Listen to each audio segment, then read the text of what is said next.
Antay na si JJB, ang tagal daw maglagay ng patoka.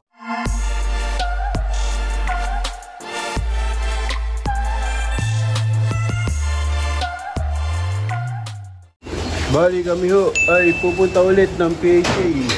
Time check 5:45 AM. Bali gagayak nga ulit ni JJB, ang sako lang yung mga pang PHA namin. Kasi yun lang yung dadalhin para i-photo recording.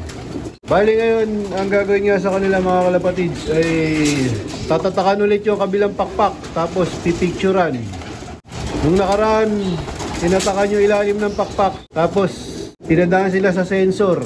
Ngayon naman tatatakan yung ibabaw ng pakpak tapos pipicturan yung ibabaw ng pakpak din. So, bali dalawang beses kaming pumupunta sa PHA kapag ka mayroong ban assignment at photo recording.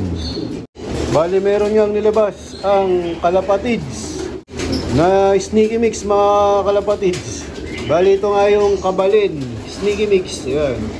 Ang ganda ng packaging nila mga kalapatids. Naka vacuum. Siguradong hindi mabubuhay yung bukbok dito mga kalapatids. Ayan.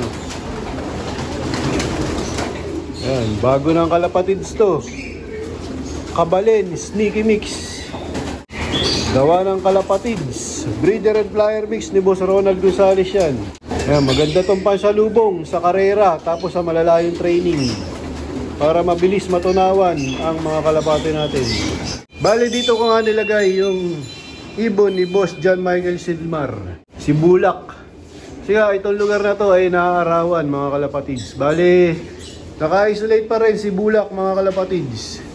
Baga naka-quarantine pa rin siya. Hindi namin basta sinasama pag may bago kaming ibon. Maganda naman yung kondisyon niya mga kalapatids. Pero syempre mas maganda i-quarantine natin pagka meron tayong bagong dating o ipapasok sa loop. Makinis na makinis pa rin si Bulak. Ito na yung niya, dumi niya. Bali ang binigay ko lang sa kanya mga kalapatids. Pinurga ko lang siya tapos puro euro libo ang binigay ko sa kanya. Susunod ay bibigay ko sa kanya rest power naman. So, puro natural lang yung binibigay ko sa kanya.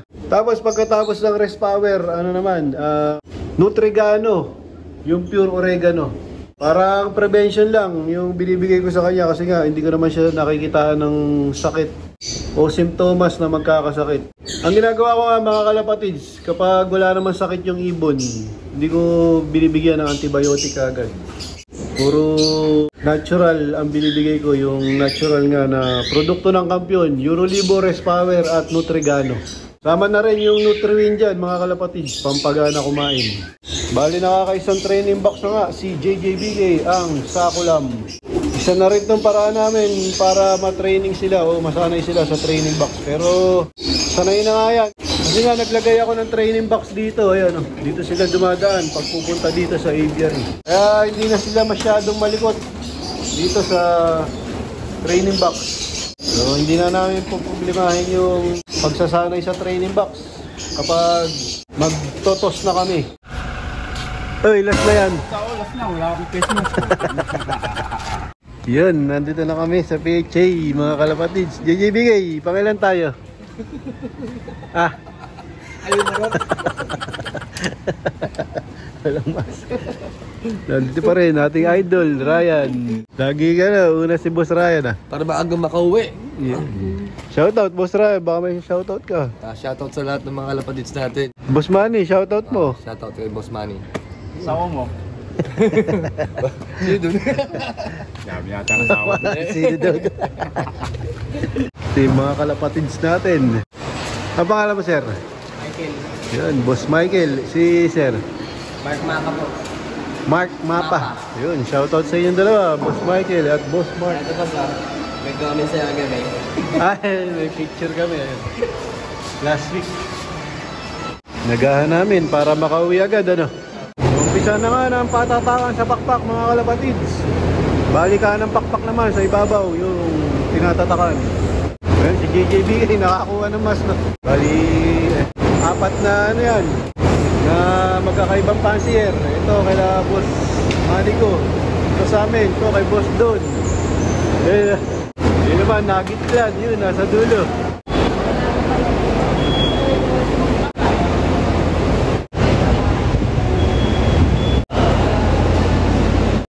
Ngayon, tapos na kaming magpa wing stamping. Ito, maaga kaming natapos. So, ito na yung mga ibon namin, mga kalapatids. Hindi nga muna namin sila papakawalan. Baka may stress yung mga pinatatakan namin sa pakpak sa PHA. Kaya pahinga muna sila ngayong linggo, mga kalapatids. Bukas o sa isang araw na namin sila paliparin o parondahin. Bali yung patukan ng mga flyer natin tsaka nitong mga stock bird, lalagyan natin ng Nutrigano, pure oregano. Yan nga, ibabinder natin dito sa patuka. Yan.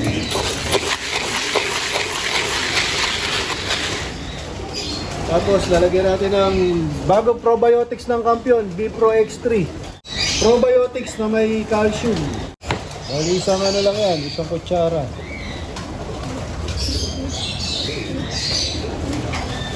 Bango yan mga kalapatids, amoy parmesan cheese. Bigyan natin para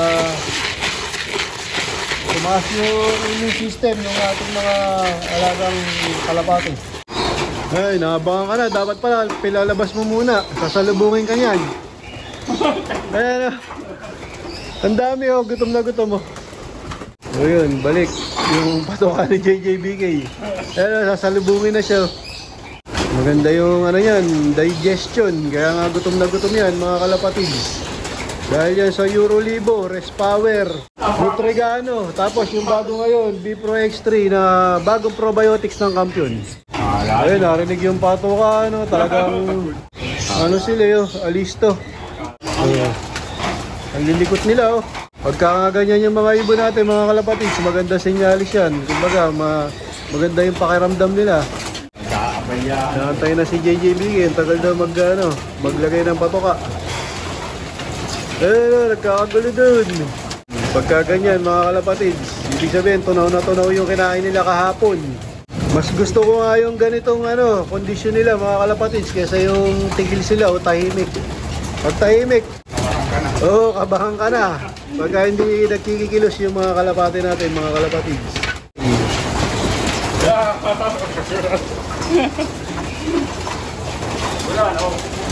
Ayan, ano.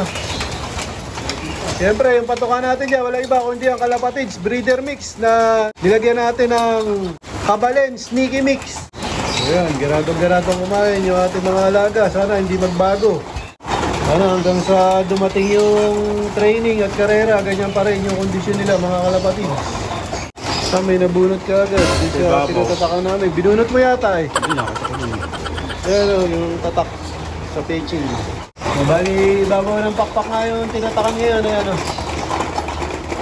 nakaliwa naman. Yung nakaraan sa ilalim sa kanan. So, dito ko natatapusin ang video ko para sa araw na to. Please like, share, comment, subscribe. Keep safe, God bless. Ingat mga kalapatids.